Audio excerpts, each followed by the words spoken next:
Just like your appearance, your behavior during your court appearance, whether while on the witness stand or sitting at the counsel table, will create an impression on the judge or jury as to your priorities as a spouse, parent, or other party to the family law litigation. Do not joke or laugh during your testimony or anyone else's. Your case is a serious matter. If you laugh inappropriately, it will make you seem somewhat arrogant and or not serious about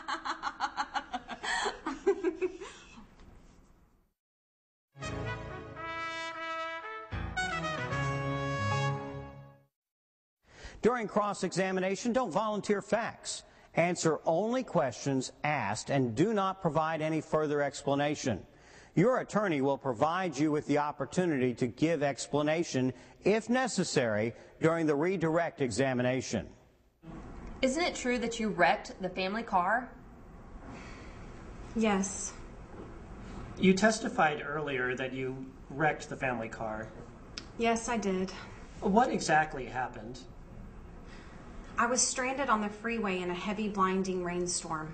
Traffic was at a standstill. An 18-wheeler lost control and slammed into several cars behind me, creating a chain reaction of accidents. As you can see, the witness's attorney was able to clear up the facts surrounding the wreck of the family vehicle. This is often termed as rehabilitation of the witness. Don't argue with the attorney that is asking you questions during your testimony. Although you may feel that the attorney is being argumentative or the question is unfair, answer it with straightforwardness and respect. Your calm and respectful behavior in the face of controversy will reflect positively upon you as a witness. Additionally, your lawyer can protect you from certain questions if an objection is legally available. Why exactly did you park your car in front of your wife's place of employment? I had business at the office across the street. Oh, so you just happened to have business right across the street from where your wife works? Yes. It's like I said, I had business across the street. What kind of question is that? I mean, what do you think I was doing? Why would I intentionally park in front of my wife's place of employment? I don't want anything to do with her. Not only did the questioning attorney manage to bait the party into an argument, but he came very close to losing his temper. Never lose your temper during your testimony. Always maintain a level of calm, otherwise the court will assume you have a bad temper, which is often an allegation made in family law litigation.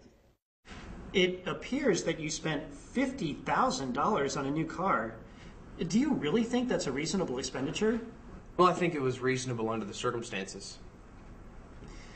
It appears that you spent $50,000 on a new car. Do you really think that's a reasonable expenditure? Well, if you ask my wife, every penny that I spend is unreasonable, but yeah, I think it was a very reasonable expense for me to get a new car under the circumstances. And I bought other stuff as well. Clearly, the witness would have been better off having not made the final remark, but he let his temper get the best of him.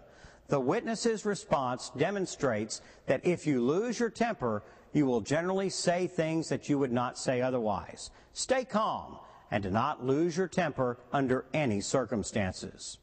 Never guess at your answer. If you don't know the answer, then simply state you do not know. How much do you think the business is worth? I'm not sure. If I had to guess, I'd say somewhere between $250,000 and $500,000. How much do you think the business is worth? I don't know. To guess at an answer can certainly hurt your case. Keep your answer simple. If you do not know, simply state you do not know the answer to the question, no matter what it is. Take a reasonable time in responding. The court reporter needs to be able to record all of the questions and testimony, and you need to have time to make sure you've thought about your response.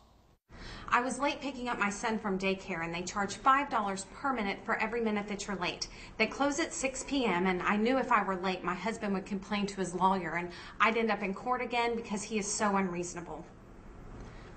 I was late picking up my son from daycare, and it caused me concern.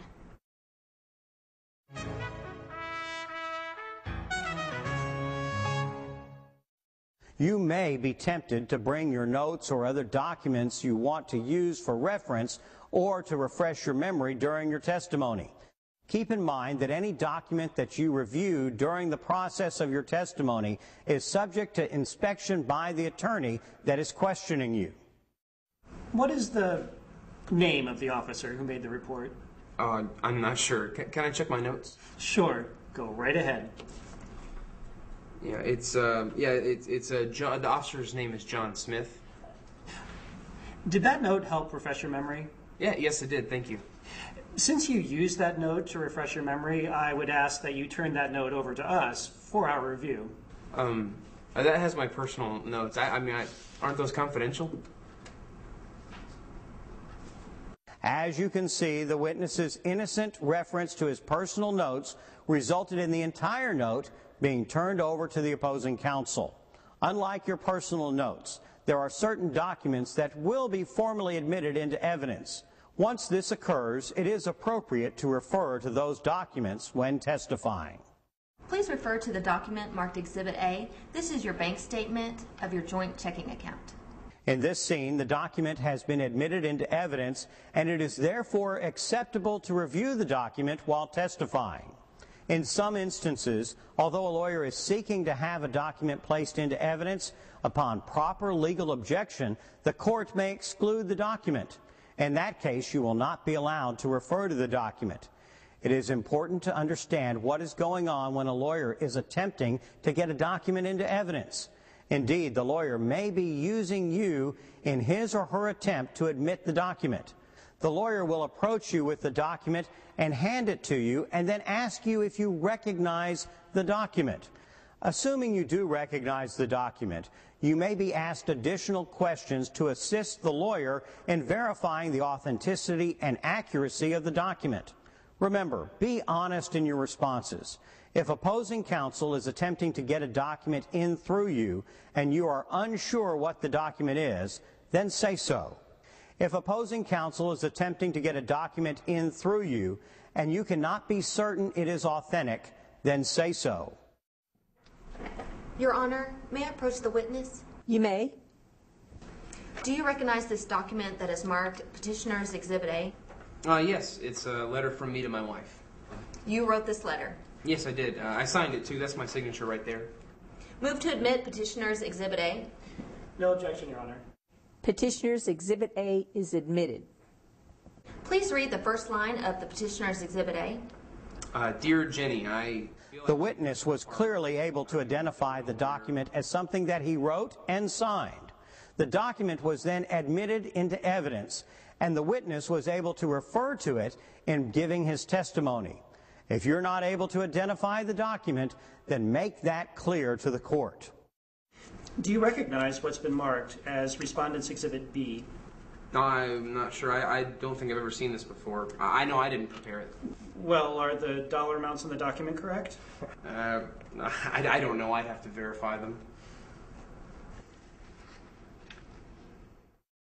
There are a few additional things that might help you to better understand and cope with the trial process.